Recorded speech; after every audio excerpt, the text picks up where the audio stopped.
What is the point of the Georgia law?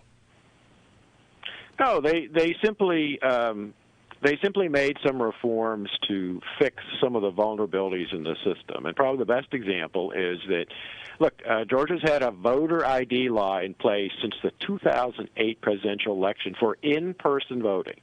You're required to show a government-issued photo ID, and if you don't have one, the state will give you a free ID. Like I said, the law has been in place for more than a decade. Not only have they had no problems with it, turnout in the state, they've had record registration and record turnout, including of minority voters.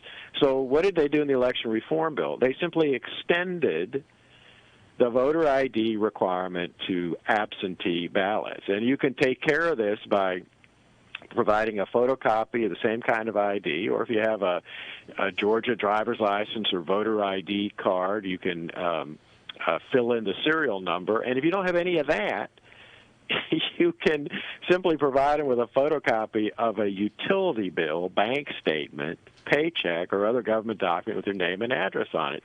It's just not a problem to meet this requirement. Other states have had laws like this in place for a couple of years, Alabama being one, Wisconsin another, that have an ID requirement that applies to both in-person and absentee balloting.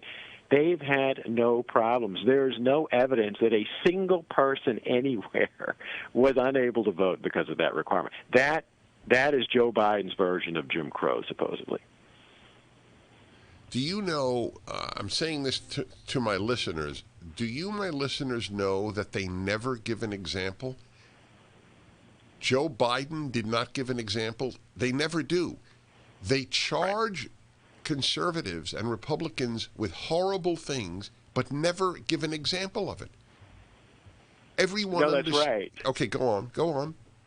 Well, and I was going to say, look, the Georgia actually has looser voting rules than the state of Delaware, where Joe Biden is from, and this is true throughout of all the provisions they have in the state. I mean, Georgia, for example, has 17 days of early voting. Delaware doesn't have any early voting. And yet the changes, they made some changes in that, and the Justice Department has sued them, claiming it's somehow discriminatory. I will tell you, the Department of Justice under Merrick Garland filed a lawsuit against Georgia over its election reform bill.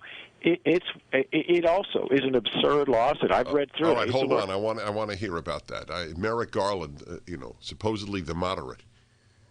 Watch his video, Hans Spakovsky's at PragerU. A reminder for you to visit